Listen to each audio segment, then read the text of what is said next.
Welcome to the deep dive. Today we're launching straight into, well, a really urgent challenge for Japan. The sharp decline in its birth rate, the Shoshika. Yeah, and we want to go beyond just the surface numbers today. Based on the sources you shared, we're aiming to really pinpoint the failure points, the economic, the social, the systemic issues driving this crisis. And the numbers themselves, they're pretty stark. Japan's annual births, they dropped under 1 million back in 2016, which was big news then.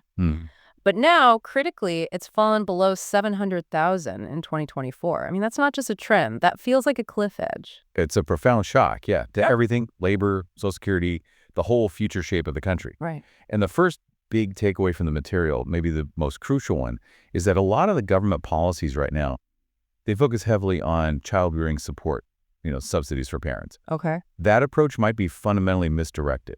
It kind of assumes the core problem is getting married couples to have more kids. Okay, so let's unpack that. If helping existing parents isn't the main lever, what do the sources say is the real driver here? It points squarely at non-marriage.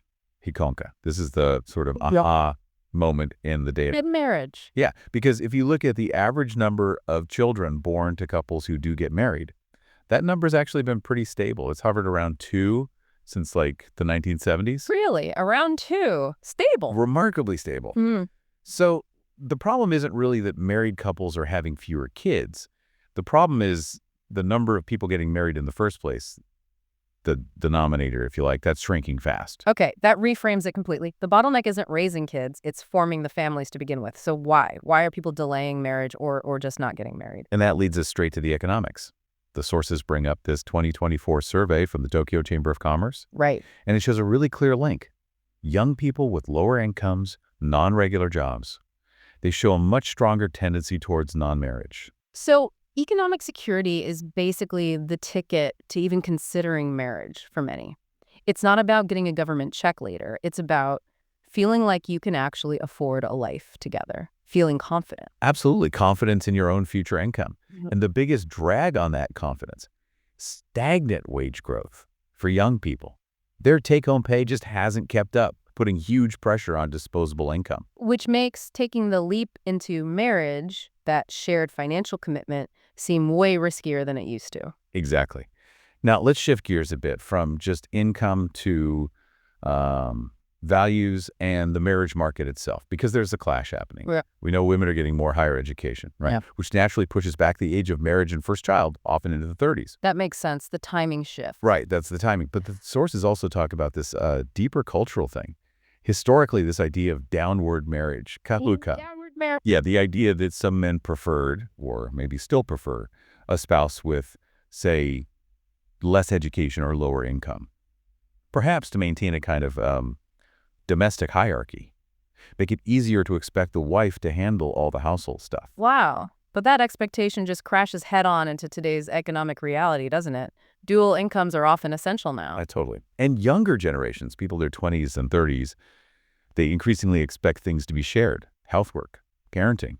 They assume co-working is the norm, so co-parenting should be too. So values are changing among the young. But here's where the data gets really interesting, on what men say they want. Oh. The sources show that men with higher incomes, get this, nearly 80% of those earning 7 million yen or more increasingly want a partner who also works full-time. 80%, that high. Yeah.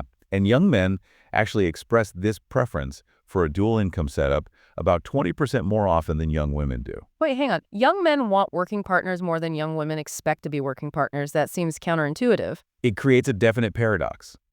If high-earning men want partners who work full-time, it suggests the traditional path, being a full-time housewife, is getting harder to achieve for women who might want that. But then, how does that square with the fact that men still aren't taking much parental leave? They want the dual income, but maybe not the dual domestic workload. Is that the tension? That is absolutely the core conflict. You want the financial benefit, but the policy structures and maybe some lingering attitudes haven't caught up. Which brings us to the policy gap. Exactly. Current policies, the sources argue, are often shaped by older generations. Think male executives, policymakers, maybe 50 plus. Their mindset might still be rooted in, housewives or part-timers are fine, women handle the chores. And that disconnect just stalls any real reform, right? If the people making the rules don't get the reality of the generation trying to raise kids now, Then the policies won't work. They won't create systems that actually make it easy to combine careers and kids, especially for women returning after childbirth. You need that lived experience. So the call is for more Gen Z, more women, actually in the policymaking roles. That's what the sources emphasize. You need their perspective to design support systems that reflect dual career realities. You know, it's interesting. The sources bring up history here, a parallel with ancient Rome. Yeah, that was fascinating. Rome also apparently struggled with low birth rates, non-marriage. And they tried to fix it with policy. They did. Things like, believe it or not, bachelor taxes, penalties for being unmarried, and restrictions on inheritance for people without children. Wow.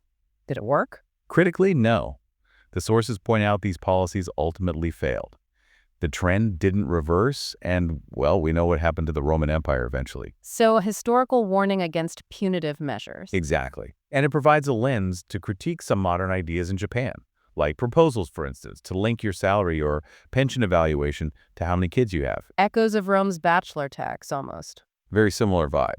The critique is, it's unrealistic in a modern workplace, probably quite invasive, and just unlikely to actually motivate people to marry and have kids today.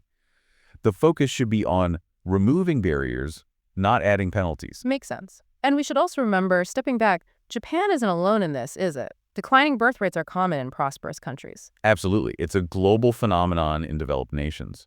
The sources mention Israel as the only OECD country with a birth rate above replacement level. But that's a special case. Very specific case, driven almost entirely by the ultra-Orthodox community for religious reasons, not really a model you can replicate through economic policy elsewhere. Okay, so if subsidies for parents are missing the mark, and penalties are a bad idea based on history, and the root is economic anxiety plus these rigid structures, what's the path forward, according to the sources? Systemic reform. Yes, fixing the foundations for the younger generation. The sources lay out 5 specific structural reforms. Okay, let's tick through them. First, increase take-home pay for young people. Basically, reduce their tax and Social Security burden, which is disproportionately high right now. Right, tackle that income insecurity head on. What's second? Second, promote flexible work. Remote work is key, but also, crucially, performance-based evaluations that go with it. Move away from judging people just by hours spent physically at a desk. Which is essential for sharing parenting, right? Absolutely. Which leads to the third point. Promote actual uptake of male parental leave. Yep. Make it normal, expected, easy. Share the burden. Got it. Fourth, address the gender wage gap. Yeah. If women face a significant pay penalty, especially after having kids, it creates an incentive for them to leave work, undermining the dual income model everyone supposedly wants. And the fifth piece, returning to work. Exactly. Fifth, create solid systems for full-time reemployment after parental leave. Career progression needs to be based on merit, on performance, not derailed by taking time out to raise young children. These 5 points feel like they address the immediate work-life integration issues. But the sources also mention something broader about Japan's employment culture itself. Yeah, a pretty sharp critique, actually, saying that employment practices designed for, like, mid-century factory floors are still being applied to modern office work. Too much emphasis on generalists, long hours, seniority. Instead of specialization. Right. The argument is Japan needs to shift its education and training towards developing more specialized professional skills, especially now with AI advancing. Because generalist office work is maybe more vulnerable? Highly vulnerable. Yeah. Which just adds another layer of economic anxiety for young people. You need skills that are resilient. Okay, connecting all this back. The stakes of not fixing this non-marriage crisis are huge, aren't they? The sources link it to some really big societal threats. 3 major ones that affect absolutely everyone. First, the Social Security crisis. Japan's pension system is pay-as-you-go, fukahoshiki. Fewer workers paying in, more retirees drawing out. It's unsustainable without painful choices. Like massive tax hikes or raising the retirement age again and again. Or cutting benefits. There's no easy way out if the demographic pyramid keeps inverting. That's one. What's the second threat? Second is security vulnerability. It's getting harder to recruit young people into critical fields. The self-defense forces are an obvious example, and these aren't always jobs you can easily fill with integration for various reasons. A shrinking youth pool impacts national security. And third is regional decline, just communities hollowing out. The sources mentioned regions losing 860,000 people in a single year. Wow, 860,000. That's like the entire population of Wakayama Prefecture, gone from the regions in 1 year. It puts local governments literally at risk of disappearing. And there's that interesting geographical split in the marriage problem too, right? Yeah, a real nuance there. In rural areas, young women tend to leave for cities, making it tough for the men left behind to find partners. But then in the big cities, particularly Tokyo, you actually have a surplus of young women. But the economic pressures, the career focus, maybe the sheer competition, it makes marriage difficult for women there. Different places, different pressures, same outcome. More non-marriage. So wrapping this all together, the core message seems to be, this isn't fundamentally about people not wanting kids. It's about the inability to form families in the first place. Driven by economic insecurity. Colliding with social structures and workplace cultures that just haven't adapted, still rooted in old assumptions about gender roles. And here's the really tough political dimension. The current system, politically, gives more weight to older generations. They vote reliably, and they often favor maintaining the status quo, even if that means higher taxes on the young to pay for things like pensions. While younger people are maybe less politically organized, less engaged. Generally, yes. So the burden taxes, Social Security premiums, just keeps falling harder and harder on a shrinking group of young workers. Creating this vicious cycle. Fewer young people means heavier burdens, which discourages marriage and kids, which means even fewer young people. It's a negative feedback loop. And the sources conclude with this powerful thought. The only way to really break that cycle is if the younger generation itself gets politically active. They need to push for reforms to the systems that are currently weighing them down. Exactly. So the question left for you, the listener, is how can your generation's voice be heard effectively? What avenues are there to reshape these institutions so they don't bet against your future, your ability to form a family if that's what you choose?